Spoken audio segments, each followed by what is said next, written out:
Good afternoon, everybody. Welcome to this afternoon panel devoted to hydrogen and hydrogen infrastructure. My name is Robert Jambrich, and I will be a moderator of this panel. Concerns related to energy transition, energy security, and energy prices are more than up to date as regards Russia's invasion of Ukraine. And among other technologies, hydrogen could benefit in a positive way from this, because it could be a potential source of replacement of natural gas for the future.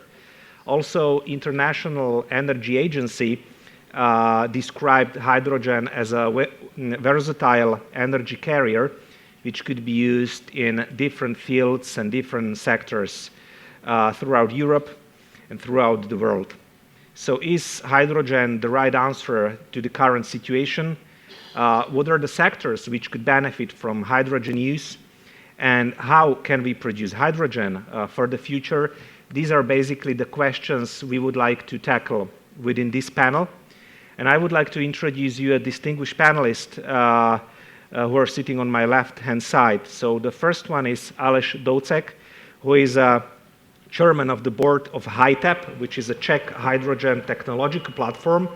He is also head of hydrogen technologies at UJV Rzesz company.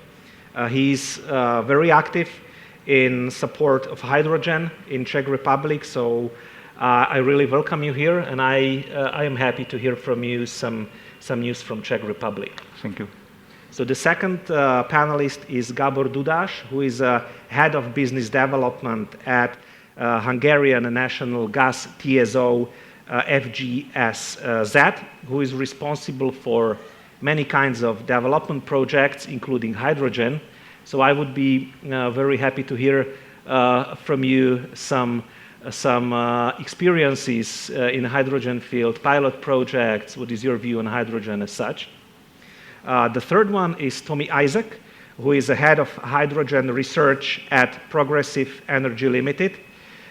Generally, his work is devoted to the creation of technical and economic evidence to support UK government's hydrogen policy, and he is involved in many hydrogen projects and hydrogen promotion as such. So I would be very happy to hear some experience from UK and from that region from you. Welcome. Then we have Jan Vajteršúc, who is the chairman of a Slovak National Hydrogen Association. And I would say he's one of the most important frontrunners of promotion of hydrogen in Slovakia, and one of the most important people who drafted National Hydrogen Strategy and then Action Plan. So I am happy to have you here to share with us some thoughts from Slovak perspective. And finally, we have Christoph Grudler. He is not here in person with us, but he will join us by video message. Before we start, I would like to encourage you, the audience, to ask questions by using Slido. So please do it to have a really solid and fruitful discussion. So at the beginning, I will give you, each of you, some room for initial comments, ideas about the hydrogen, your recent experiences you would like to share with us. I will start with Mr. Christoph Grudler, who is the member of the European Parliament and the Renew Europe group member. He apologized for not being here in person, but he will give us a speech via video message. So if we can put it on screen. Thank you. Or should I say in Slovakian, ahoj. The fight against climate change, the extraordinary rise of energy prices, and the Russian aggression of the Ukrainian territory, the EU lives a terrible historical time that we can only take as an opportunity. First, to boost our strategy towards carbon neutrality by 2050. And second, to strengthen our energy security. We need a sustainable, secured, and fair energy transition if we want Europe to succeed in dark times. In that regard, clean hydrogen plays a crucial role as a missing link to fully integrate our energy system and as a long-lasting solution to decarbonize the hard-to-abate sectors of our economy. The EU has already rolled up its sleeves to make this happen, notably for hydrogen infrastructure in the context of the EU Green Deal. I am notably thinking of the revision of the 10E regulation, which now regulates on cross-border infrastructure for clean hydrogen. I think for the complex revision of the RED II directive to be adopted soon, and the revision of the gas package that will finally set clear definitions on a sound governance for hydrogen and its related infrastructure. While talking about definitions, in my quality of shadow rapporteur for the revision of RED II, I am happy to inform you today that the delegated act setting criteria for renewable fuels from non-biological origin, RFNBO, is finally to be adopted by this December. At least, the mist is finally rising. The EU has also dedicated extensive financial efforts to deploy a strong hydrogen internal market, notably through the first ever IPCEI list worth 5.4 billion euros of public money, and including storage, distribution, and transportation projects. We hope that the Central European projects will be better included on the next list.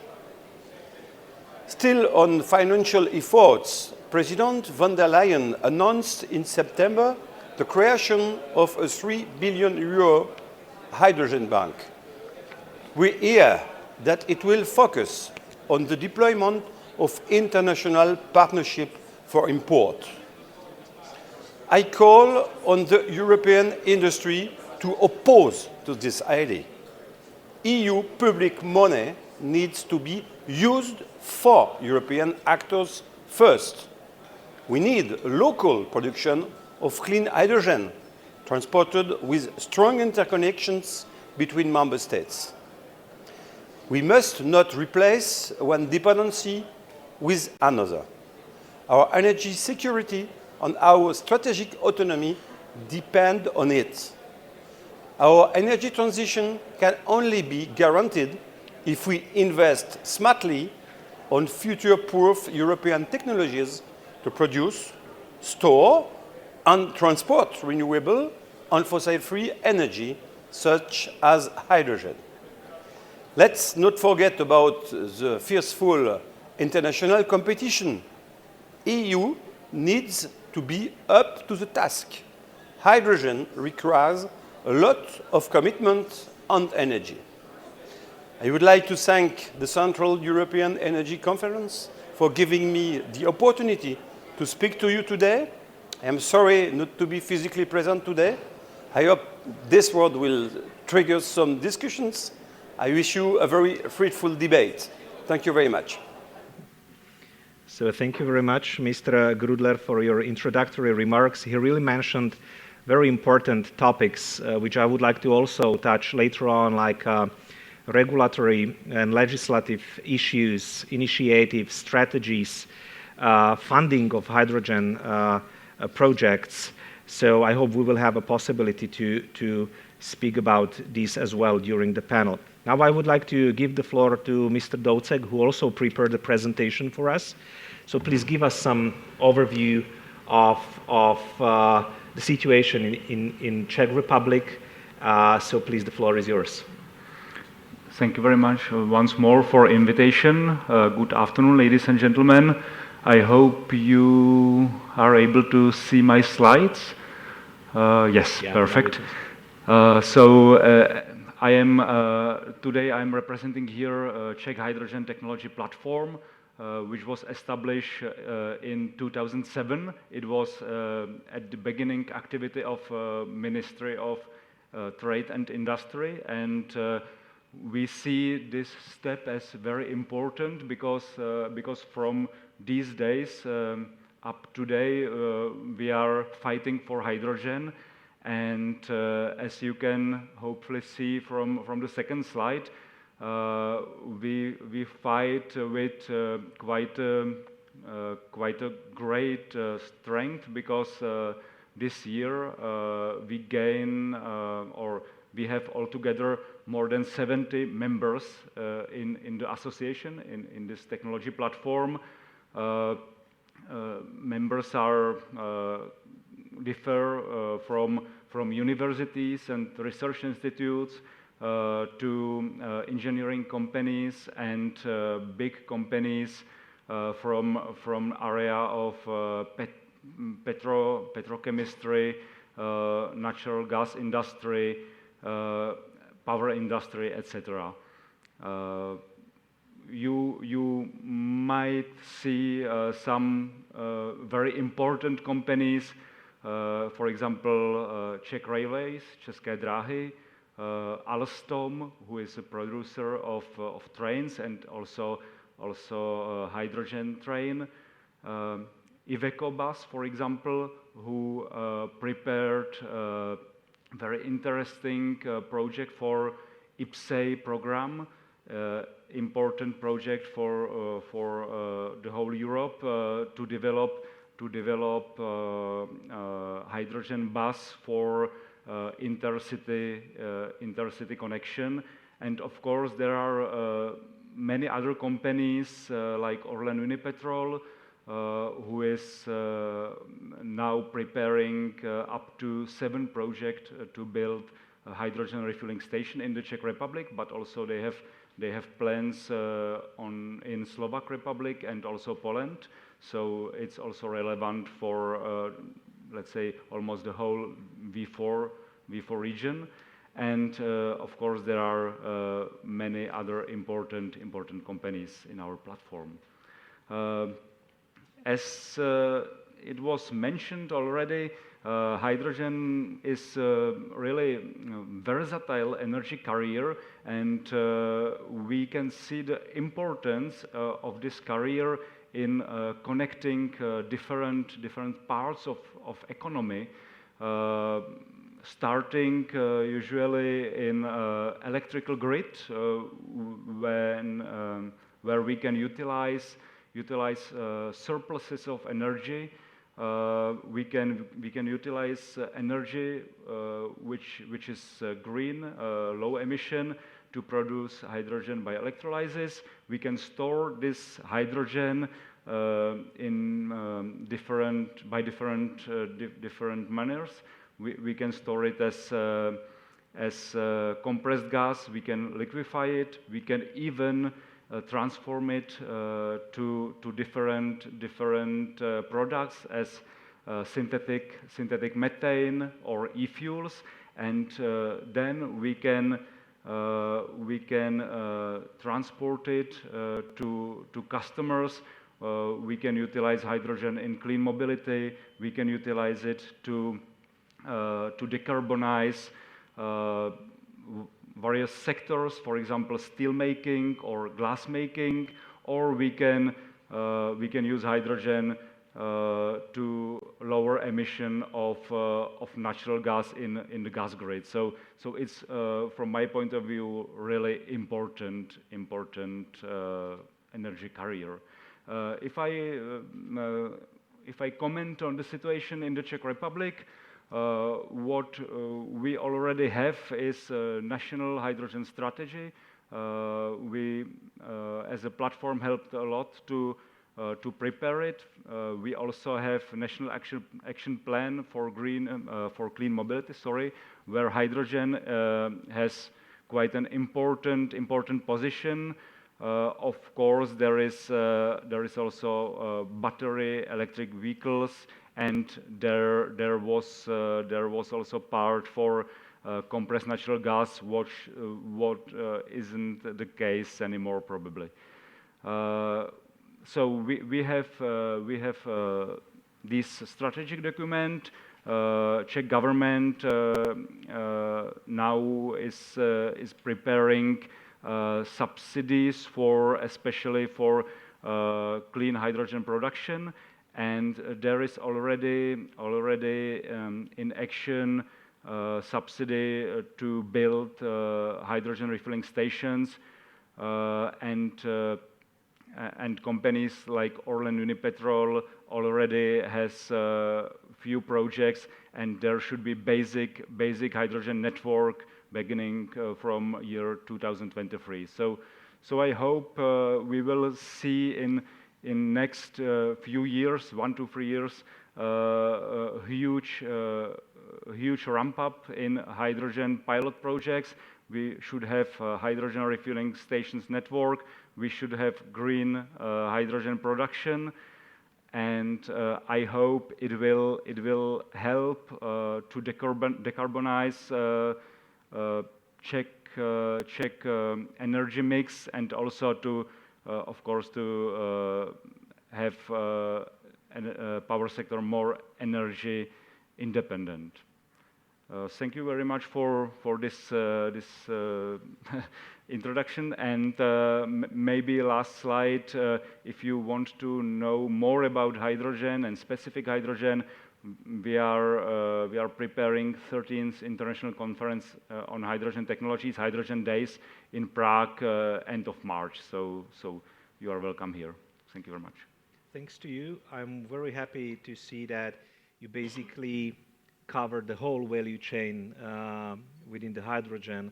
So I'm also happy that you already have national hydrogen strategy and action plan, and we will speak about that with Jan as regards Slovakia, I suppose.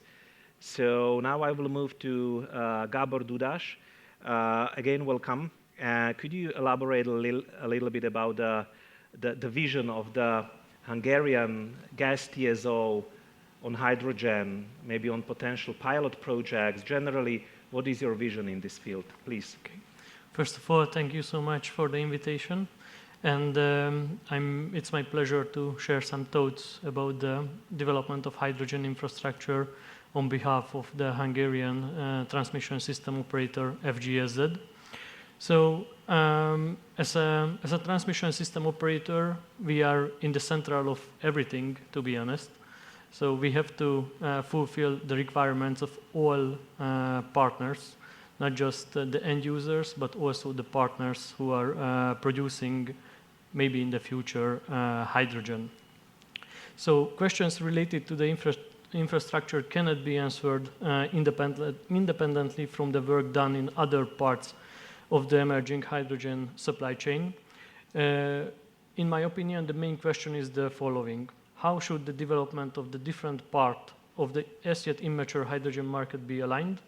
Which will materialize first? A sizable demand, an enabling infrastructure, extended regional cooperation, a stable regulatory framework, mature technology, or sufficient financial incentives?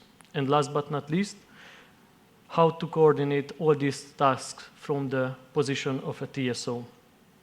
I would like to start with the cross-border cooperation we have at FGSZ. So we are part of the European Hydrogen Backbone Initiative. It's a pan-European cooperation which counts amongst its members mainly the European gas TSOs. The latest plan of the European Hydrogen Backbone Initiative envisages 5 hydrogen corridors emerging in Europe by 2030. And as our Slavic colleagues at EUStream, FGSZ is also part of the South and the Southeast corridor, along with our Polish and Romanian colleagues. Speaking about these TSOs, we have just signed a memorandum of understanding with the Slovak, Polish, and Romanian TSOs to work together how to decarbonize our work, how to transport green gases, including hydrogen, biomethane, and investigating the potential of of carbon dioxide transmission. We think that hydrogen production capacities won't be so big here in this region. So there is our thinking about how to transport big amount of hydrogen across borders. And therefore, cross-border cooperation will be essential for the transit and the distribution of hydrogen imports arriving to the Central Eastern European region. Besides this,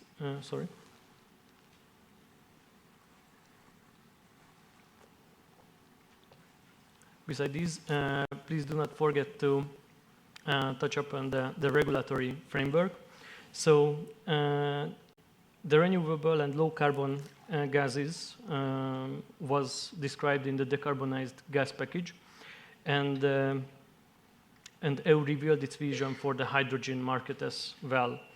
But from our perspective, the EU hydrogen legislation in its proposed form is unable to serve the evolution of the future hydrogen market yet. So for example, one of our biggest problems is the unbundling restrictions.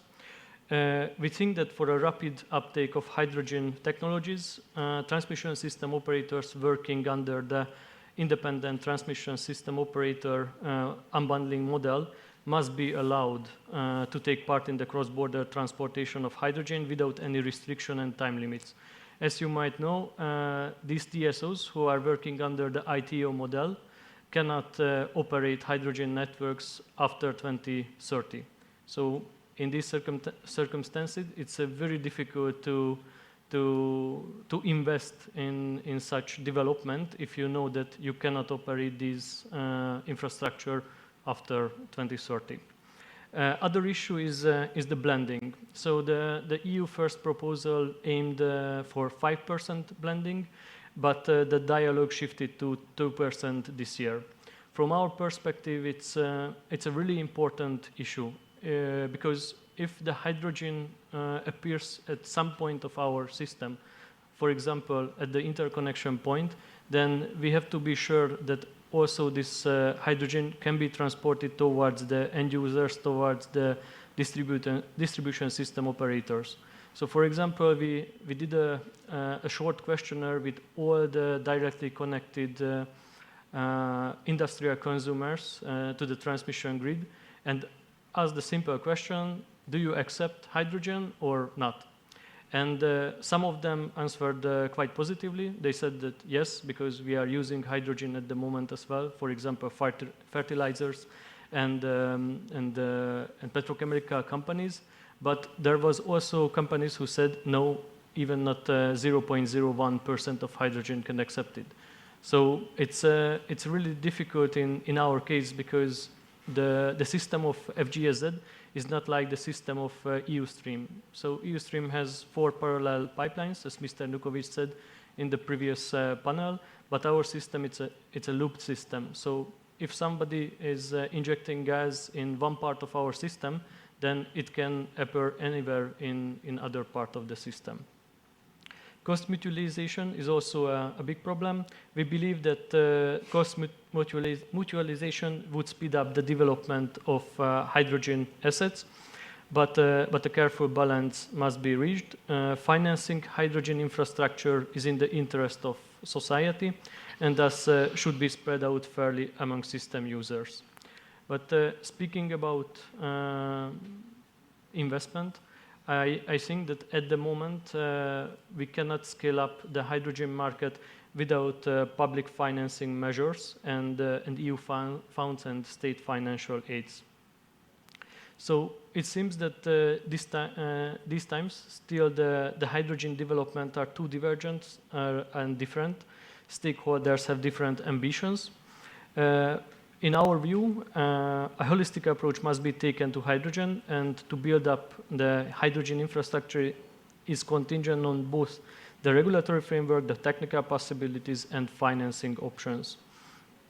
So I think that the last few years up to today in Hungary have been a period of reflection for hydrogen, but in the next 2-3 years, we will know much more about technical possibilities. There will be a regulatory framework in place and conditions will be met to test hydrogen transportation in practice.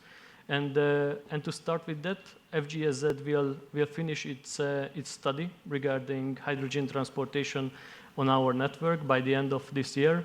We are analyzing how to transport hydrogen, natural gas mixtures up to 2%, but on the whole network. So it's almost 6,000 kilometers of pipeline, 150,000 of different elements of the pipeline.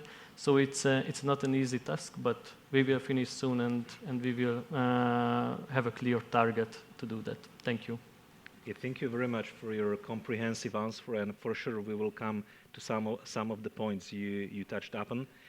Now I would like to give the floor to Tommy Isaac. Please, can you give us the flavor of what's going on in UK, the position of UK towards hydrogen, to share with us some your experience? Thank you. Sure. Firstly, thank you for the invitation and for the British Embassy for the invitation. So if I first paint a picture of the UK energy system, and then you can see how hydrogen fits into that system. So last year, the UK consumed 860 terawatt hours of natural gas. Our per capita demand for natural gas is around 40% higher relative to the EU, so we consume quite a lot of gas. It's broadly split evenly between domestic use, electricity, and industrial. But clearly, going forwards, we're looking to reduce that down to zero, so it has to be replaced with low-carbon alternatives.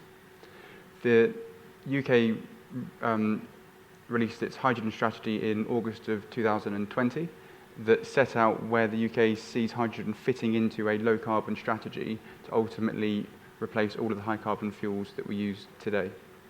The principal use of hydrogen that we see within our economy is firstly in the industrial space, so particularly things like heavy industry, where they're reliant upon, say, 1700 degree heat in, say, glass manufacturing, and then also in dispatchable power, so bridging the gap between renewable generation and demand, so we have a flexible generation source. There's a broad consensus in the UK that that's the role that hydrogen has as a sort of minimum, and then there are some slightly more speculative and more research-driven use cases, principally in domestic heat, where there's still a lot of debate going on as to how much hydrogen needs to enter the domestic heat market and how much we will rely on electrification. For reference, around 85% of homes in the UK are heated with natural gas. That's around 23 million homes, so we are a very natural gas dependent population within our home.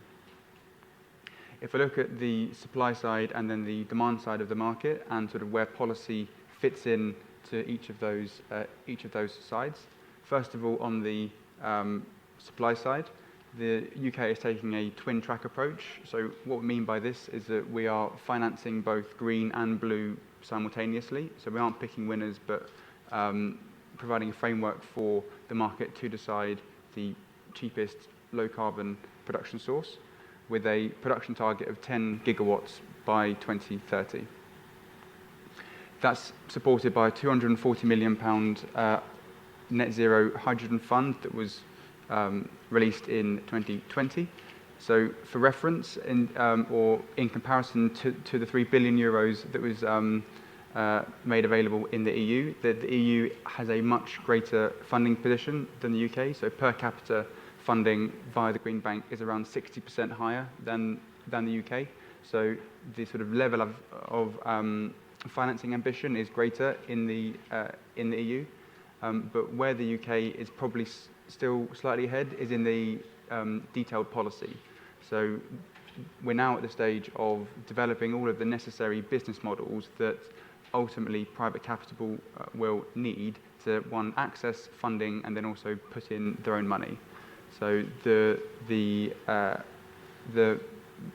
first major hydrogen production plants are due to have their final investment decision middle of next year. So we are very close to unlocking around 1 gigawatt of capacity, and then they're then meant to ramp up to 10 gigawatts over the course of this decade. On the demand side, I've already outlined that we primarily see hydrogen being used in the industrial space, but also in dispatchable power.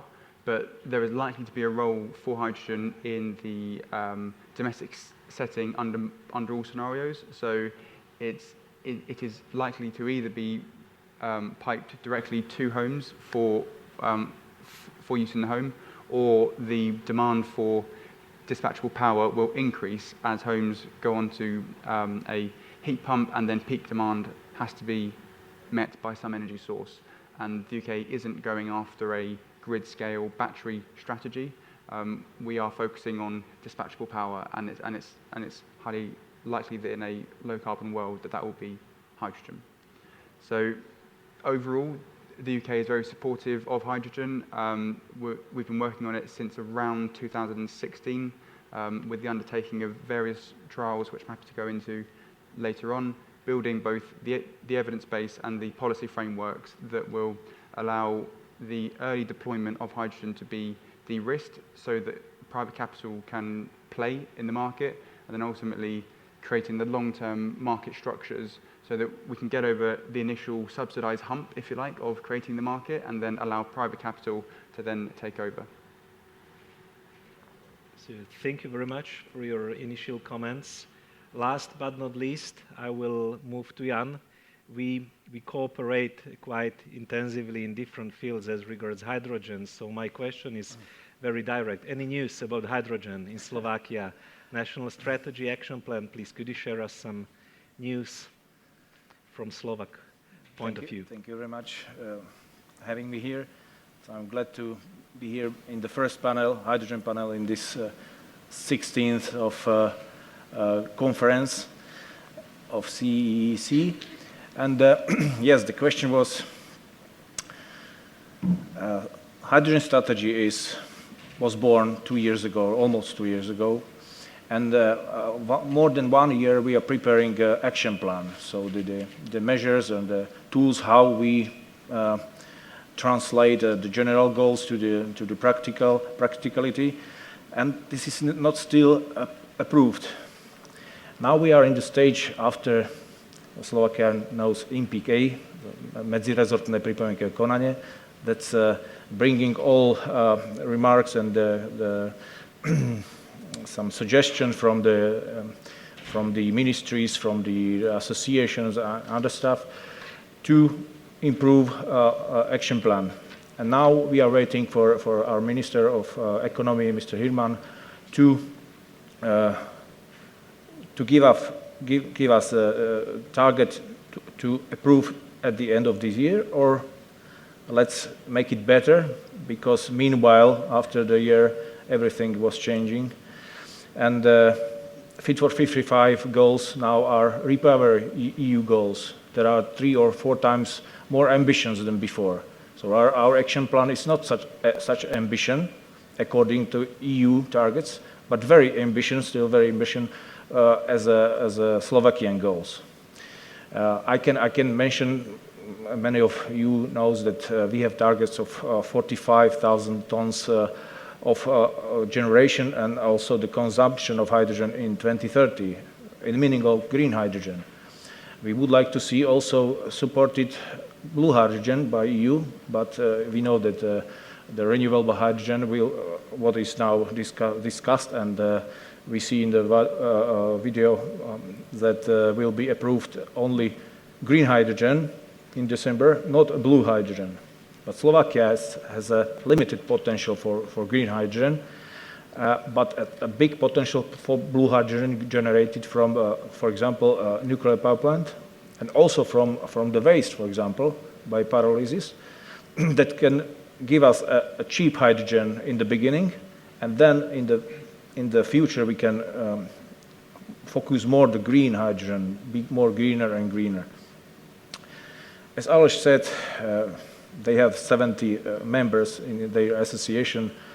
We have also almost the same, 79, but also the physical persons are among those companies. And we are a lot of younger than your association. Your association since 2007, as I remember well. Our association born in 2018. Since 4 years, including COVID time for 2 years, we are growing to a big association, and I see that this has an impact. We have a very nice and very important members. That one of its representative sitting here is our moderator, Robert from Slovenské elektrárne, which has a pilot project in a green hydrogen production in Nováky. And there are only 2 of those pioneers in the hydrogen field that is give us the way how to deal with authorities, how to go across the obstacles. And this is a good learning, good school for us in the boards of association and for politicians, how to set up the really good system to allow deployment all necessary part of hydrogen value chain. So after action plans will be approved, we have 3 main measures or a task to prepare legislation, regulation, and norms to be able to do without exemptions every project in the future. I mentioned about domestic generation, but we know that we have a hard industry here in Slovakia. Chemical industry depends on hydrogen, namely Duslo, which consume more than 100,000 tons of hydrogen per year. Now they are producing by themselves from natural gas, and at the same time they produce 9 kilograms of CO2 per every kilogram of generated hydrogen. So they have a huge potential for greening their production. We have US Steel Košice. Now they are thinking about how to be greener and left coal and use directly electricity or hydrogen to produce green steel. And we have also the Slovnaft company refinery that is using now hydrogen for the production of fuels, of course fossil fuels, but they want to translate or maybe change their production program more to plastic or other products. So we have a huge amount or huge potential in industry and also in heavy duty transport. So there are 2 ways where we want to deploy hydrogen economy in Slovakia. Okay, thank you very much. Before I will come to my first question, I would like to really ask audience, if you have any questions, please use Slido. We would be very happy for your questions. I can't see any question now, so I really encourage you to do so. I would like to touch up on the support from the government or ministerial point of view, because I think that the support from their perspective is very important. Could you elaborate a little bit on that? What is the support in your countries from the governmental point of view, from the ministerial point of view? And if you can elaborate more about the national strategies or action plans you mentioned, or would you maybe improve something, or are you satisfied with that? So this is my question. Please, Aleš, if you can start. Yeah, probably the most important thing is some coordination of all activities, which is now happening thanks to Ministry or in-person Minister of Trade and Industry in the Czech Republic. There is a national coordination group for hydrogen, which which meet together every 2 weeks. So it's very, very intensive. And then there is National Council for Hydrogen, which happens once or twice a year, and again, it's directly council to Minister of Industry and Trade, who is responsible for hydrogen in industry and power sector. So this coordination is very important because always there are many important topics regarding EU legislation, regarding national legislation.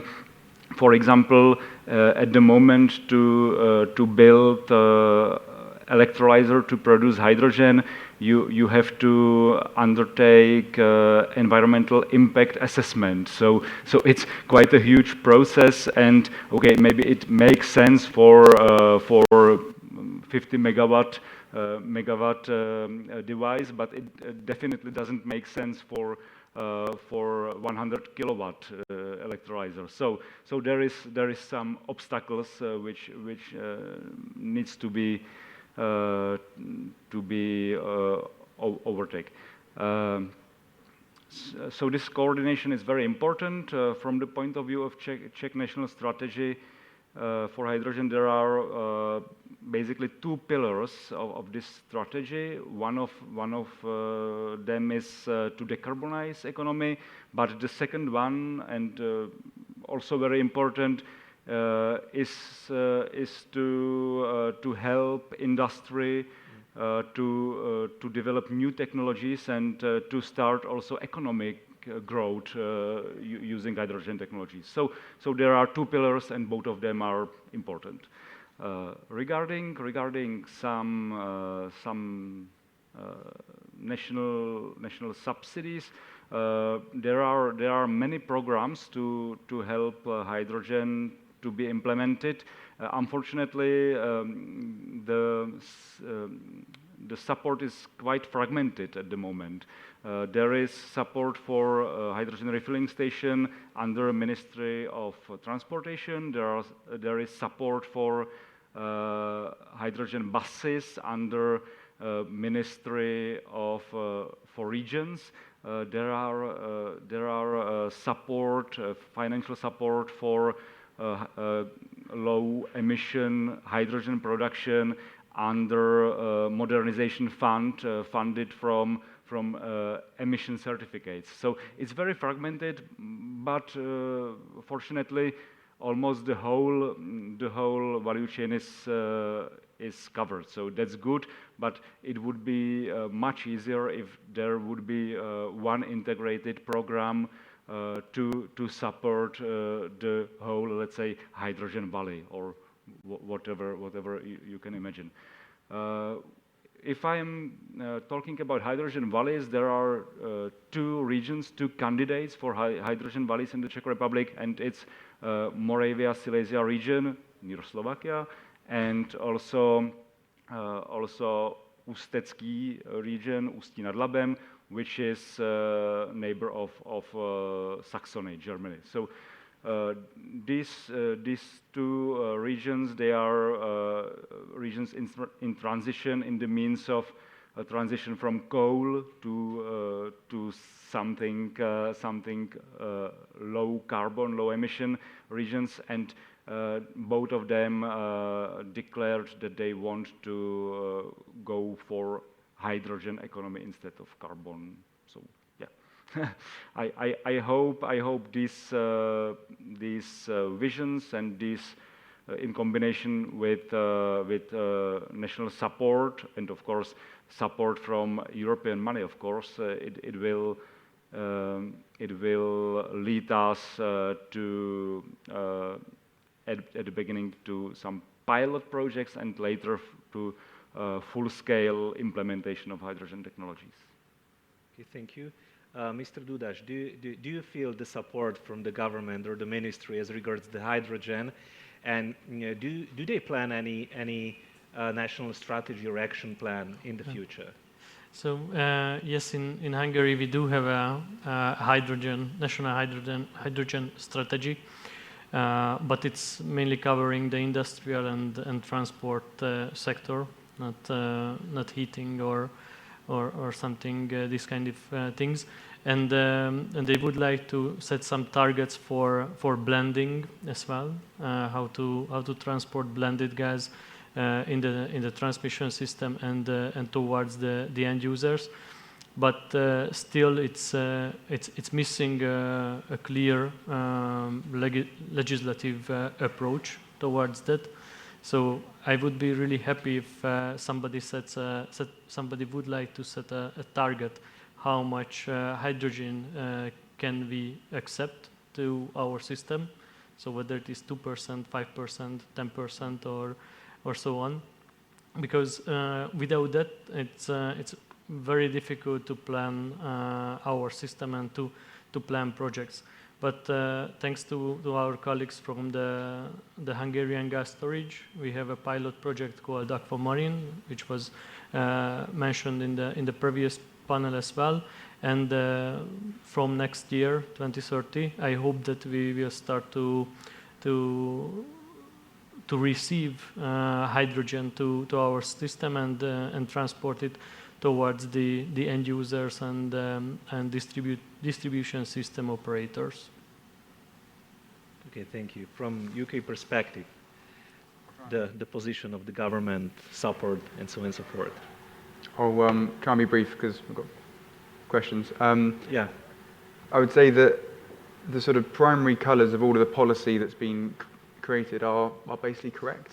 And everyone likes to debate the detail, and there will always be individual preference at the detailed level. But in terms of the overall structure of policy that's been created by the UK, it is broadly been accepted and should achieve its aims. The two constraints, if you like, or the two major risks that need to be managed. One is the level of ambition. So in the early phase of the hydrogen market development, it will be dependent upon public support, and therefore there is a direct correlation between scale and support capacity.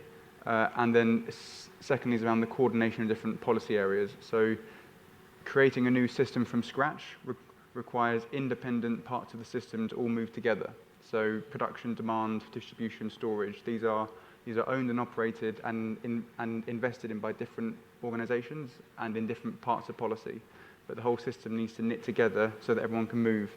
And that's probably the largest risk, is that policy gets developed in isolation of other policy areas. So it's either misaligned at a sort of technical level, or it's misaligned in terms of timelines, which ultimately causes a constraint on the build-out rate of the overall system.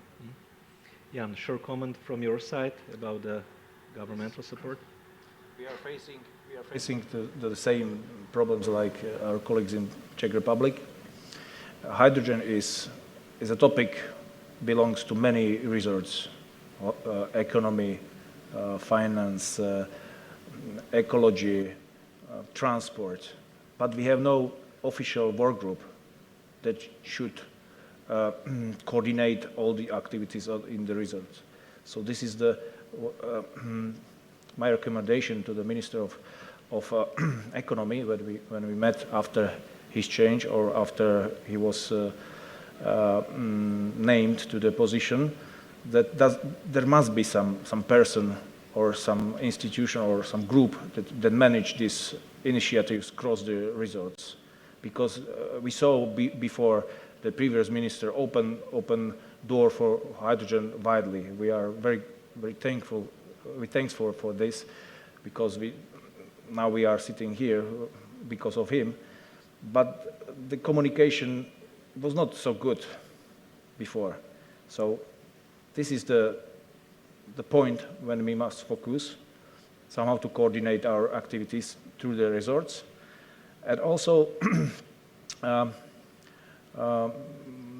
pick up priorities from the action plan, the low-hanging fruits, which can be done in short terms. I mean, you know, Robert, you have a project for hydrogen generation, but you need your off-takers on the other side.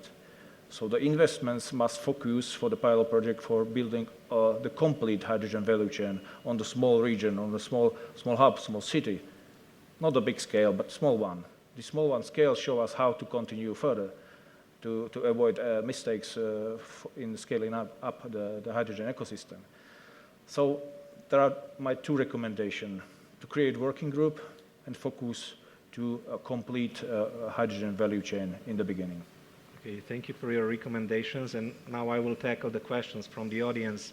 And some of you already spoke about the barriers generally the hydrogen is facing. You spoke about the permission process.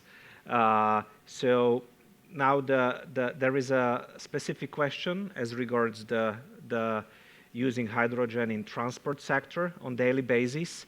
So what are the biggest barriers to overcome using hydrogen in transport sector to achieve this goal? So who would like to tackle this question? Yeah, please. So, I will try. Can you hear me? Okay. I will try to be very brief. So there are, let's say, two pillars of transport sector: personal vehicles and buses. At the moment, in personal vehicles, it's quite easy. We just need refueling infrastructure, and then basically we are ready to use hydrogen cars. So from the next year, basically, where there will be the first, let's say, full-scale hydrogen refueling station in Prague, the Czech Republic will be ready to implement personal cars. For buses, it's a little bit more complicated because usually you have to go through some public procurement to get the cheapest operator of the bus, and it's not easy for hydrogen or even battery electric buses to be the cheapest possibility. So it's up to regions, up to cities to prepare new approaches to do public tenders for clean mobility, and then they could start to operate buses also. And of course, there are some let's say technology barriers. I mean, at the moment in Europe there are only approximately 4 manufacturers of hydrogen buses.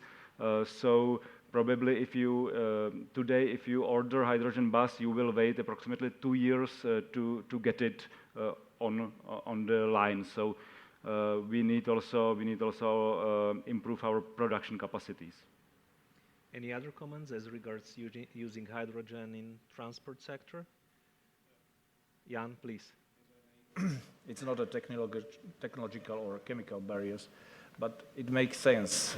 Must be sustainable. All the project must be sustainable via technological and economical way.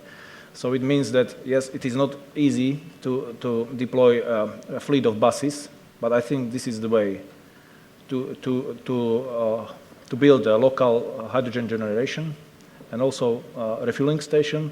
And to the refueling station, you need customers. And if you bet only for individual passengers, all project will be down in 1 year. So every refueling station needs at least 10 or 20 buses to survive. And this access point will give a reason for individuals to choose hydrogen vehicles for the future, because they have possibilities to fill it up. And also this gives an opportunity for another heavy-duty transport. We can build a refueling station in the border between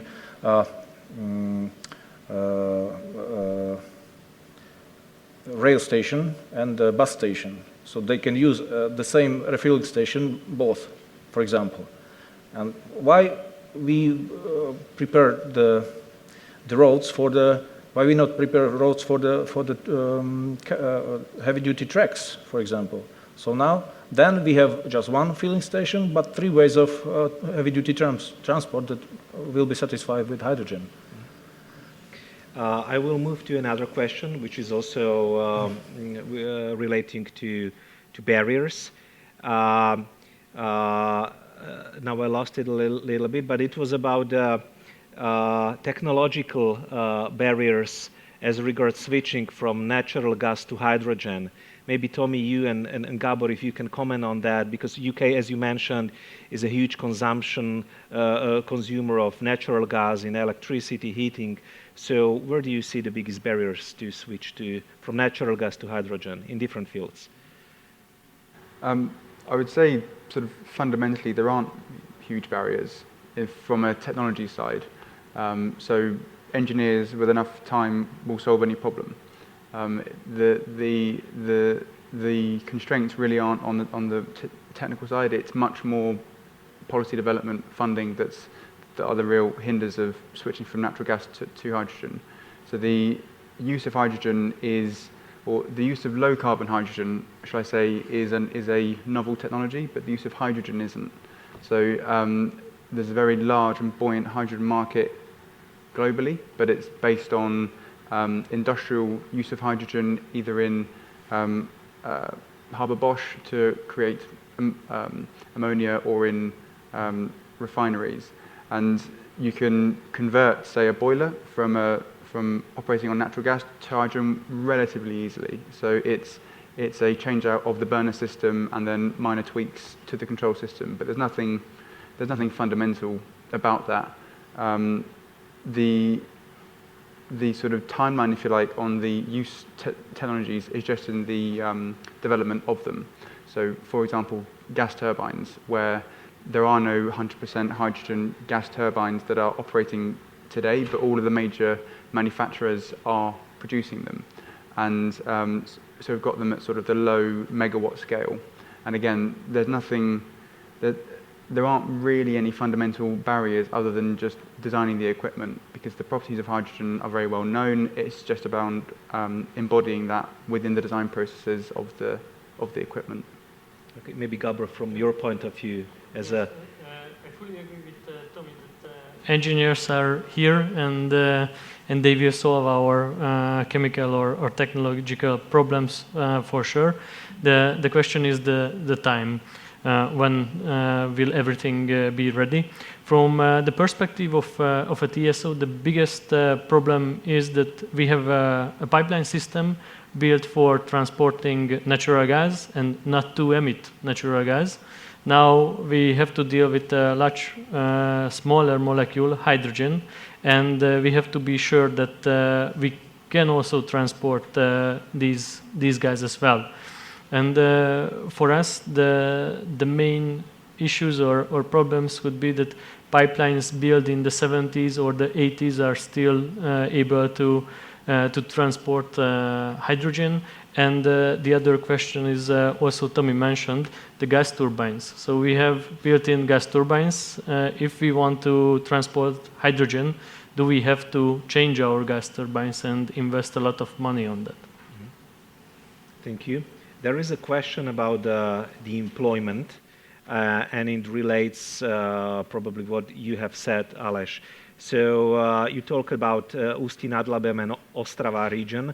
Will people be able to rely on new jobs places in newly hydrogen regions? This is definitely not an easy question. I would say there are studies in Europe that with transition to hydrogen economy there will be a lot of new working places in connection with technology, in connection with operation of this technology, etc. Maybe the most important thing, and I already said this, that Czech National Hydrogen Strategy really has economic growth as one of its pillars, one of its priorities. So yes, Czech government definitely aims to have to have new working places during implementation of hydrogen technologies. So experience from other countries, you mentioned you have national strategies. Can you elaborate if employment is somehow incorporated into the strategies, if you can tell us something more about that? Tommy, please. Our government's estimated that it's around 9,000 jobs by the end of the decade would be created through the hydrogen economy. Now, it's ultimately just a function of investment. If you invest, you create jobs. So it's not particularly anything special about hydrogen. If you were to put that same investment money into another investment, it would create jobs there. So it's a bit of a false dynamic to say hydrogen is creating the jobs. It's really the investment that's creating the jobs. Yes, there will be clearly a very buoyant market for hydrogen if the investment is there. But I think probably the more sort of interesting question is the distribution of that employment. So, as I say, the amount of employment that's created per pound or per euro of investment is broadly the same depending on what infrastructure you invest in, but what's more interesting is the distribution of that employment. So in the UK, we have a very sort of London-centric economy. So London is a huge part of our GDP, and that's where most of our wealth is. And then we have lots of industrial regions in the north that have some catching up to do in terms of their economic prosperity. And the sort of advantage of hydrogen is that it focuses investment outside of the urban areas. So it isn't in financial services or law, but it's in industrialized regions which have historically not had the same amount of investment that other parts of the economy have. And therefore it creates a means of sort of rebalancing prosperity across the nation by being able to invest in regions that haven't had the same level of investment historically to the urban areas. Okay, I will move to another question. A large amount of electricity is needed for producing green hydrogen at large scale. What could be the source for it? So maybe from your country's perspective. Who would like to start the first? Jan, please. As I may, as you know too, we have limited sources in Slovakia, in meaning of green renewable sources.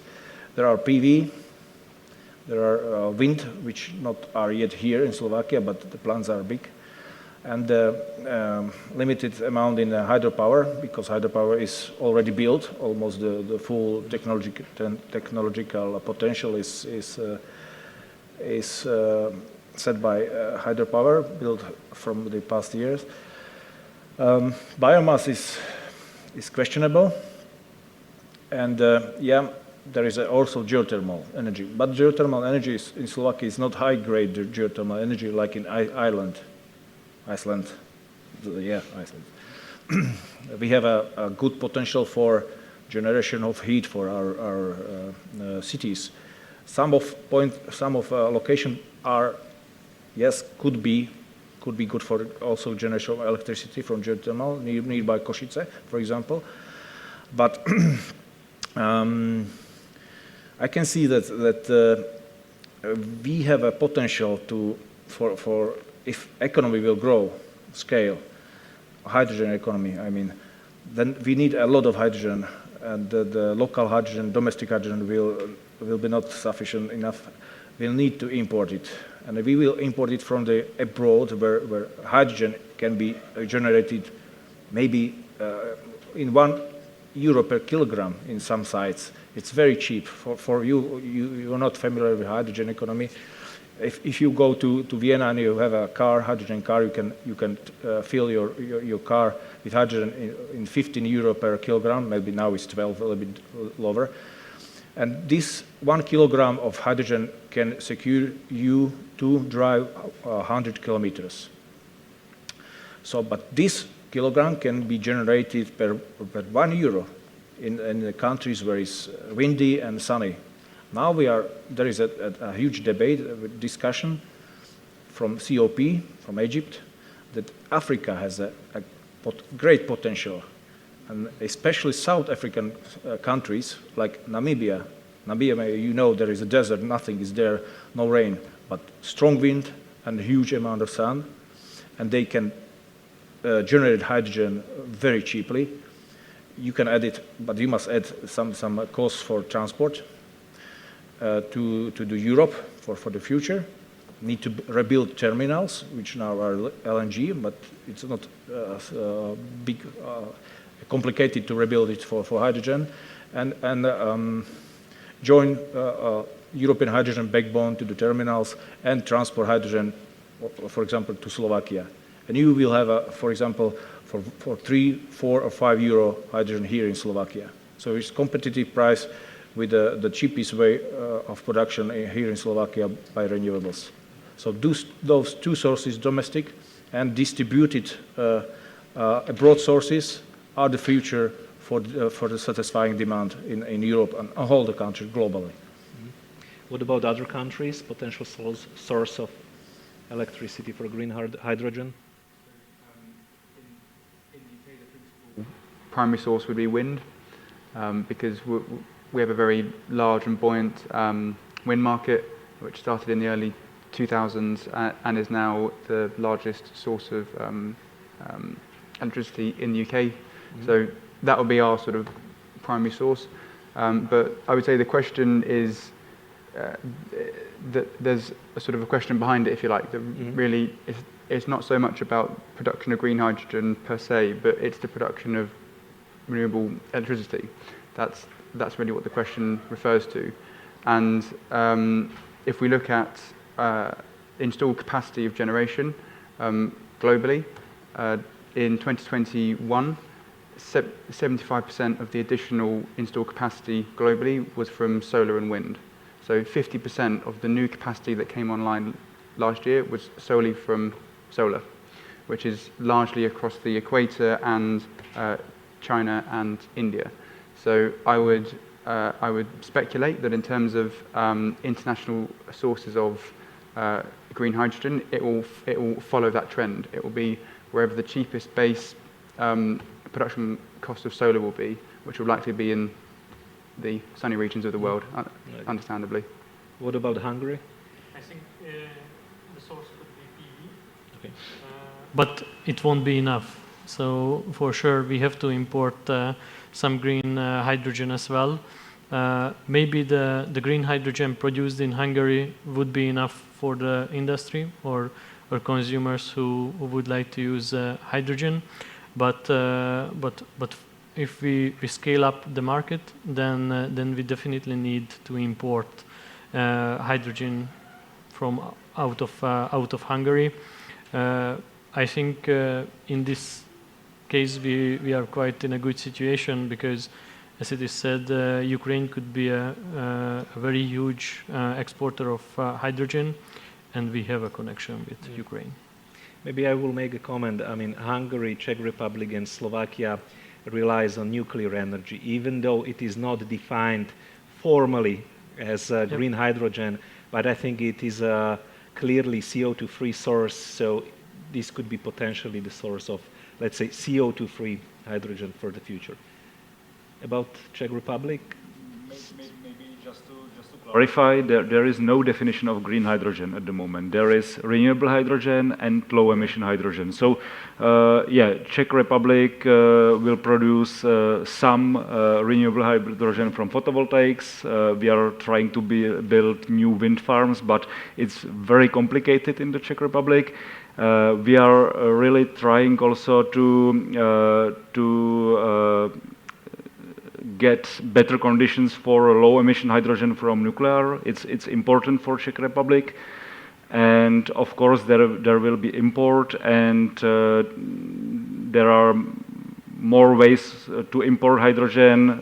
The first is by pipelines from Ukraine, Turkey, Kazakhstan. There might be more regions, and also there is, or it is possible to import hydrogen by ships. It could be maybe from Australia. So. Okay, practically the time is over, but I will try to tackle the last question, which has the most likes. So could you maybe comment on the similarities, differences between management of the hydrogen value chain and the battery storage one? So who would like to tackle this question? Tommy, please. I'm just trying to understand the question, but it's, I suppose they are fundamentally different technologies in that one's managing a gas, one's managing an electron. In terms of the sort of business models that one would need to invest, they are broadly the same in that you are either providing capacity, so you are there waiting for people to use your store, or you are providing a service per megawatt hour, and you would charge it either based on capacity or on operation. That's broadly the same.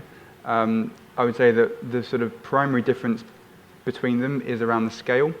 So batteries work very well at small scale, and they scale quite badly. So they're very good at distributed solutions. So say in the home, for example, that would be a sort of good use case for a battery, but try and scale that up to say a few gigawatt hours of storage, and then it becomes very difficult. Whereas hydrogen storage is the reverse. It works very well at large scale. So for example, we're developing in the UK a hydrogen storage facility that's 1.3 terawatt hours of storage, which is just inconceivable in terms of battery. But hydrogen scales very badly in terms of storage. So you're not going to have a 300 bar cylinder of hydrogen in your home in the same way that you could have a Tesla Powerwall. So in terms of the sort of basic sort of economic architecture, it's largely the same because they're providing the same service, but in terms of their role in the energy system, they are bounded by their natural scale.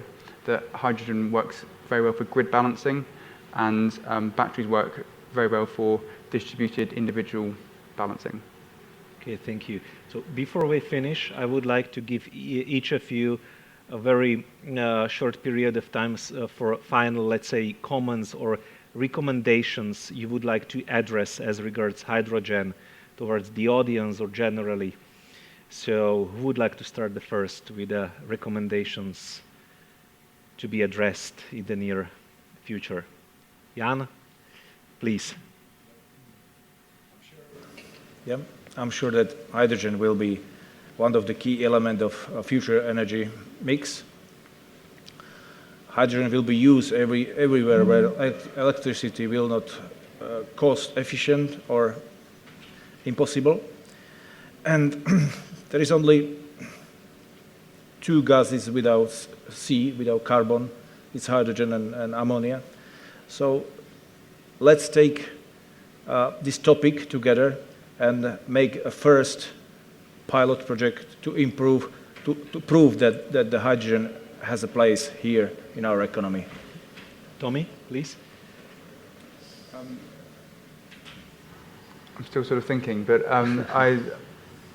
I think probably the largest, the recommendation most significant in this forum is in the sharing of information.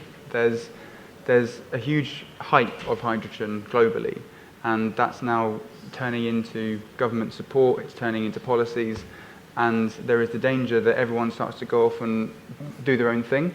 And then when we try and knit this together into a global market, you then find that people are using different standards, different regulations, and then we're going to have a sort of 15 years of harmonization trying to create an international market. So I would say that we have the opportunity now in the creation of the industry to coordinate with different regulatory regimes so that at the point where everyone can start exporting to each other, that we don't have this sort of constraint on the integration of different economies through everyone going off their own track. Gabor? I think the most important is the cross-border cooperation. So the hydrogen market, it's quite new to everybody. It's like the natural gas market was in the 60s or the 70s. So if we want to do it in a good way, then we have to cooperate together. Not just the ministries, the regulatory authorities, but also all the companies involved in the hydrogen market, like the transmission system operators, end users, and and different kind of associations. Thank you. Aleš, last but not least.